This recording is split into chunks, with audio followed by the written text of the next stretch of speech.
Hello बच्चों, आइए प्रश्न को देखते हैं। सरल रेखा का झुकाव कोण ज्ञात कीजिए यदि उसका ढाल निम्नलिखित दे रखा है। ढाल दे रखा है 1 के बराबर। प्रश्न को हल करने से पहले इसकी मुख्य अवधारणा के बारे में चर्चा कर लेनी है।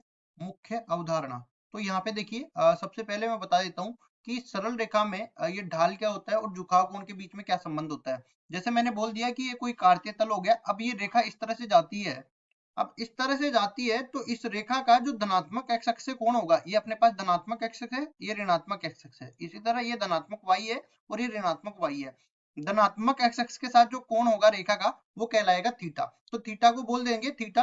और रेखा का धनात्मक एक्स अक्ष के साथ कोण, रेखा का धनात्मक धनात्मक एक्स अक्ष के साथ कोण, एक्स अक्ष के सात कोण। अगर ये कोण मेरे को पता चल गया तो ये कोण ही अपना झुकाव कोण है। मतलब थीटा बराबर अपना है झुकाव कोण के बराबर, झुकाव कोण। और अगर मेरे को झुकाव कोण पता लग गया तो मैं एम ढाल भी निकाल सकता हूं जो कि टेन थीटा के बराबर होता है। यहाँ पे लिख भी देते हैं, ये अपने ढाल को निरूपित करती है।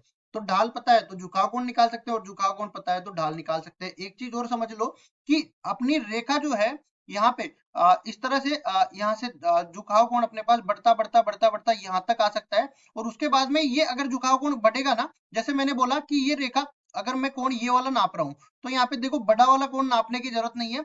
ये रेखा का साथ में ये छोटा वाला कोण, मतलब कि हमें 0 से पाई के बीच में ही कोण लेने हैं। या तो 0 से पाई पाई बटा 2 के बीच में कोण होंगे तो वो न्यून कोण कहलाएंगे, और पाई बटा 2 से पाई के बीच में अधिक कोण कहलाएंगे। जब भी अपने पास 0 से पाई बटा 2 के बीच में कोण आते हैं तो हमारा जो टेन थीटा का मान है ढाल धनात्मक होता है। और अगर पाई बटा 2 से पाई के बीच में अधिक कोण आते हैं तो ढाल ऋणात्मक हो जाता है। इतना याद रखो। तो हमारे देखो, ये ढाल कितना दे रखा है, एम का मान दे रखा है 1 के बराबर, जो कि टेन थीटा के बराबर होता है। अगर टेन थीटा का मान 1 के बराबर है तो यहाँ से मैं कह सकता हूँ कि यहाँ पे किसका कौन से कोण का मान 1 के बराबर होता है टेन में, ये पाई बटा 4 मतलब 45 डिग्री का कोण का मान होता है। तो ये न्यून कोण है। अब न्यून कोण है तो सीधा ही मैं ये कोणों की तुलना कर देता हूँ यहाँ पे। तो थीटा का मान क्या निकल के आएगा, पाई बटा 4 के बराबर निकल के आएगा, जिसको मैं 45 डिग्री के बराबर भी बोल सकता हूँ। और यहाँ पे देखो केवल मेरे को झुकाव कोण निकालना था, तो यही हमारा उत्तर हो जाएगा। आशा करता हूँ ये सवाल आपको समझ में आया होगा। धन्यवाद।